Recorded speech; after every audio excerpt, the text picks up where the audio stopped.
Now, let's be clear. Climate change is real, but the research on these storms is still underway. The administrator of FEMA was hesitant to take a stance on these tornadoes, at least not yet. I don't know if it's directly related to climate change, but what I do know is that we're seeing an increase in the number of storms and the severity of storms, and we have to take a concerted effort for FEMA to help communities start to reduce the impacts that they're seeing from these severe weather events.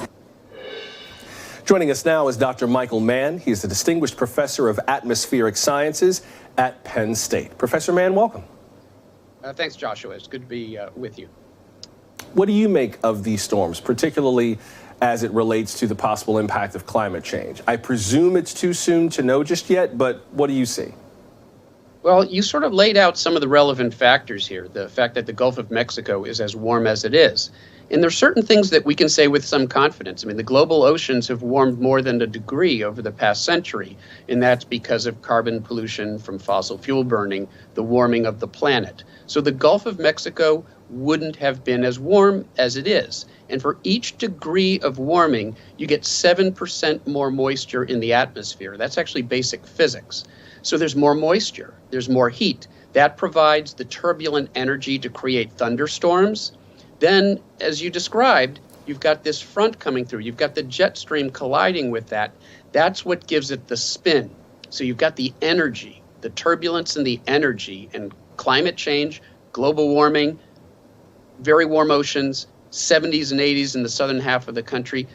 That wouldn't be happening if not for the warming of the planet. So climate change is clearly involved in that factor. The second factor is the jet stream. It comes into contact with the jet stream. That gives it the rotation. That gives it the spin.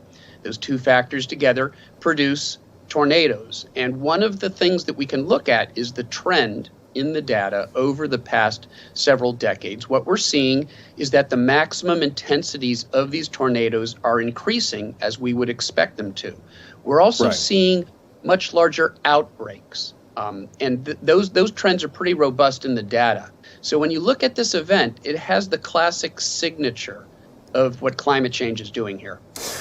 What about the locations where these storms broke out? Are we expecting the areas in the country that tend to get tornadoes to shift or to grow over time with climate change? Or do we just expect them to strike in more or less the same areas with greater intensity?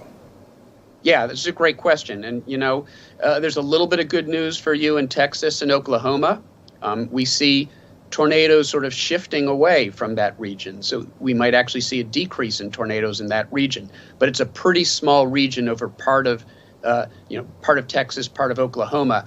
And instead, what we see is an increase over a large part of the eastern United States, and particularly in the winter months. We're seeing a very sharp increase in tornado activity in December, January, February. And so the trends are complicated. There are different things happening in different places.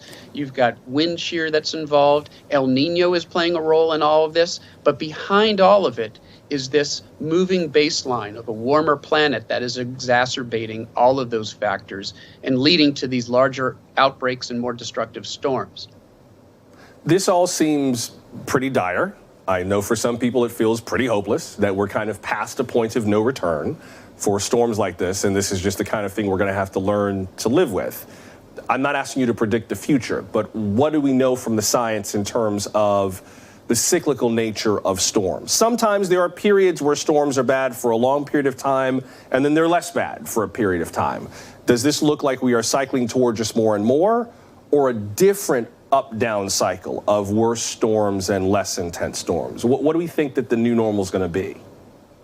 Yeah, so we sort of see this up and down, El Nino and La Nina. It's this oscillation in the climate system related to a natural warming and cooling in the tropical Pacific, and it impacts the northern hemisphere jet stream. So you see those variations from year to year, but there's a rising tide on which they're superimposed, and that's climate change. And so while we'll see years that are less active and years that are more active, again, the data show this clear trend towards larger outbreaks and more destructive storms. Now, here's the thing. The FEMA chief did talk about this in terms of a new normal. I hate to point this out, but that's a best case scenario. A new normal is we have this elevated level of risk. We have to find a way to deal with it. We know what we have to deal with. But that's in the scenario where we don't warm the planet anymore. If we continue to warm up the planet, we continue to burn fossil fuels and generate carbon pollution, then we'll see more warming and we'll see more exacerbation of many of these impacts, including the impacts on tornadoes that we're seeing. And so it really underscores the importance of preventing further warming of the planet by bringing those carbon emissions down dramatically. And it comes back to policy. It comes back to politics. It comes back to, the Build Back Better bill. Passing that with climate provisions intact so the U.S. can make good on its obligations. That brings other actors on the world stage to the table when the United States leads here. And the first step there is by making good on our commitments, and that means codifying the Biden administration's policies with legislation, with Build Back Better. Before I have to let you go, Professor, briefly, these changes in terms of the emission of fossil fuels and so forth, they're not just affecting the areas where their emissions were in terms of more severe weather, right? I don't think it's accurate to say that these tornadoes are happening where they happened because there were stronger or higher emissions in that particular area, right? We're each affecting one another much more broadly than that, right? Before we go? Yeah, no, it's sort of a coincidence that Oklahoma and Texas are oil states, traditional oil states, and that's where we used to see the worst tornado activity. That's a coincidence. And the CO2 is global. As we put CO2 into the atmosphere, it doesn't matter where we do it. It builds up in the global atmosphere, warms up the planet.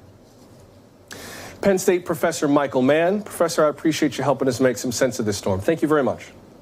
Thank you. It was a pleasure talking with you.